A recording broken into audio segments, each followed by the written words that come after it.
May 21st, 2016. The Santiago Metropolitan Zoo in Chile was having a bad day with crowds surrounding several exhibits, including the lion exhibit. It was just around noon when they had an incident involving a 20-year-old man by the name of Franco Luis Ferrada. In an attempt to end his life, he removed all of his clothes, got on top of the lion enclosure, broke his way into the pen, and taunted the lions.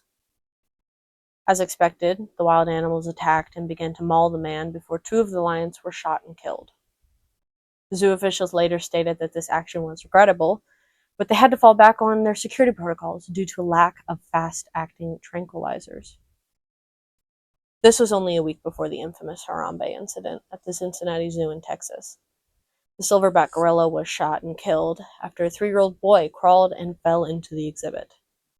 Harambe had just celebrated his 17th birthday the day before. The zoo replaced the fence the next month. Because of the nature of their practice, zoos have an ethical obligation to take proper care of their animals and work towards conservation. While many zoos are famous for their exotic animals and fun performances, they're also known for their poor treatment and lack of proper conditions. This is precisely what I'll be discussing in this video. What kind of positive efforts do zoos make, and are they effective? How severe are the harmful efforts that they have on the animals? Are they overall necessary, and if so, what kind of efforts can be made towards improvement? Have the effort that zoos made been enough?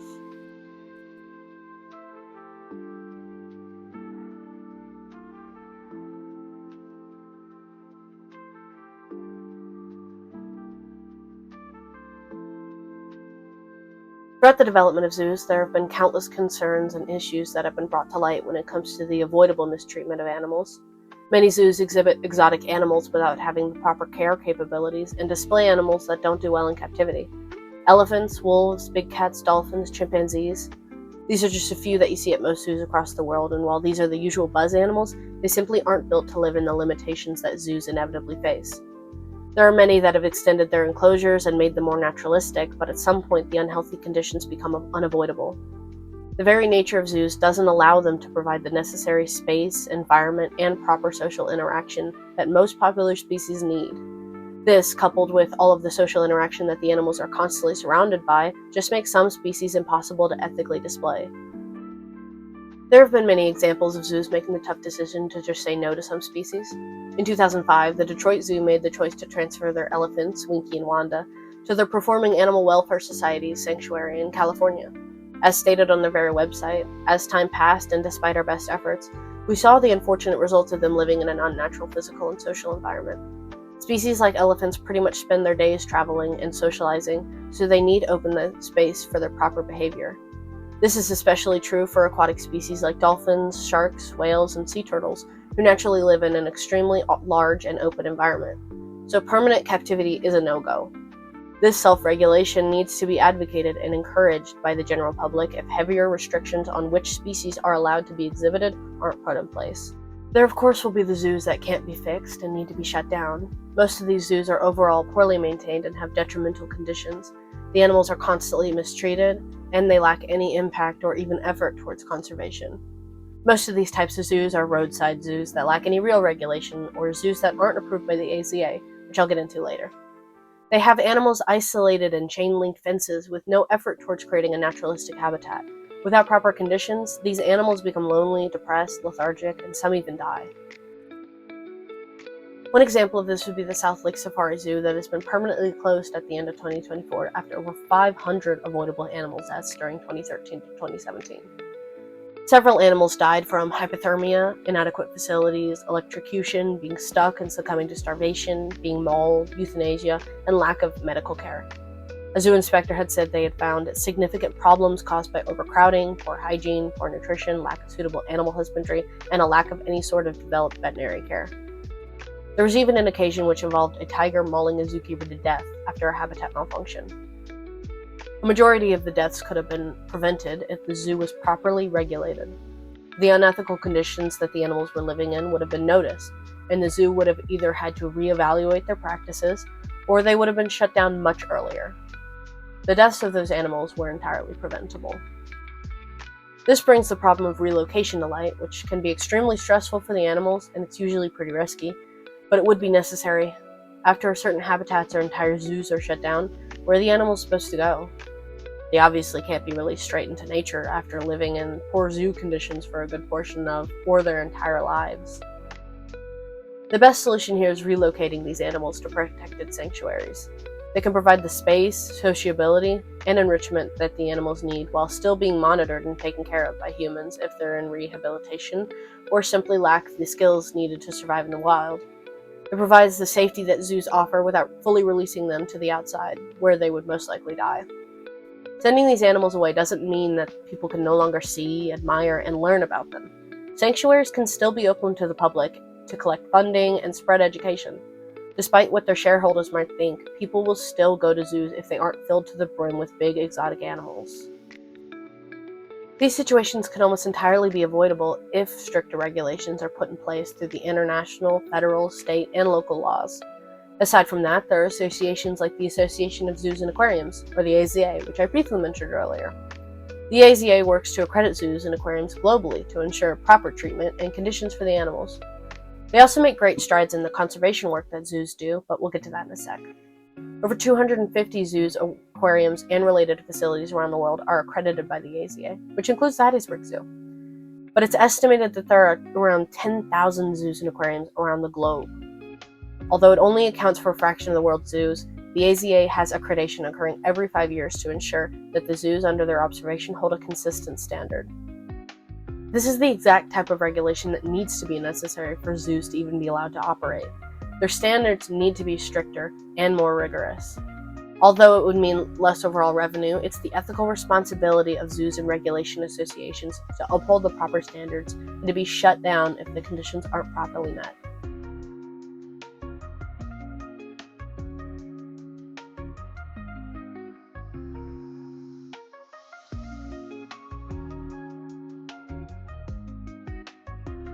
While it might seem like they're entirely harmful towards the members of the animal kingdom, properly monitored zoos have been shown to have a pretty significant effect on conservation efforts. There are 3 main conservation efforts that most modern zoos participate in: practice, advocacy, and research. Practice includes zoos working on breeding efforts, reintroduction and reintegration programs, survival plans, and funding conservation efforts in the wild. Advocacy is often practiced through engaging with the public, spreading awareness, and funding fundraising events. Conservation research is studying wild and captive animal biology, dynamics, behavior, and health and welfare. All of this sounds great in theory, but has it actually been effective?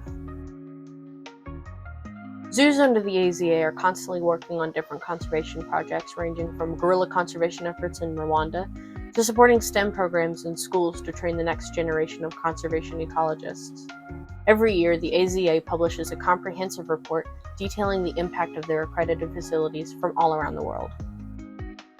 According to their 2023 report, over $350 million was spent on field conservation, with 1,021 species and subspecies benefiting. 235 of those species are listed under the U.S. Endangered Species Act, and 385 species are listed as threatened on the IUCN Red List of Threatened Species.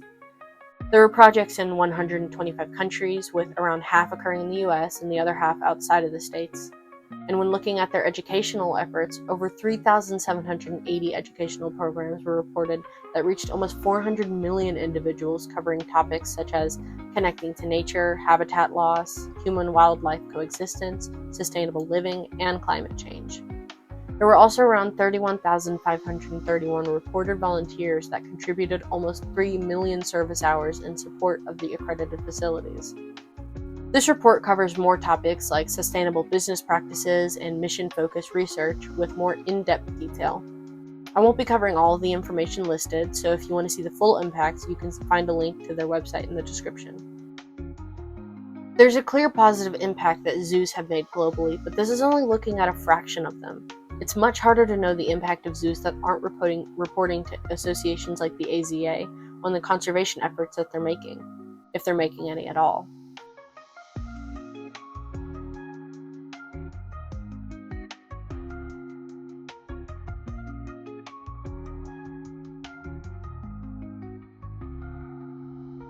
Simply put, the inherent nature of zoos is unethical. But it's just unrealistic to expect the closure of all zoos and aquariums in the name of animal rights. What should be focused on is advocating for proper enclosures, better conditions, and the prohibition of animals who can't live healthily in the confines of zoos. Look into the local zoos around you. What kind of conditions do they have? Are they accredited? Do they have any recent impactful conservation efforts? Shutting down zoos and exhibits that can't meet these regulations is a must in making sure the animals are receiving proper care. Getting them to sanctuaries and facilities that can give them the proper conditions is essential in keeping the animals that zoos are supposed to protect enriched and healthy. The animals in zoos aren't just there as a spectacle. They're either there for two reasons: rehabilitation or promoting conservation and education. Yes, people go there to admire animals that they ordinarily can't see, but it needs to be done properly or it just becomes unethical and cruel. There are ways to give visitors a more in-depth experience without putting animals in unhealthy conditions. By implementing virtual experiences to educate and engage visitors without compromising ethics.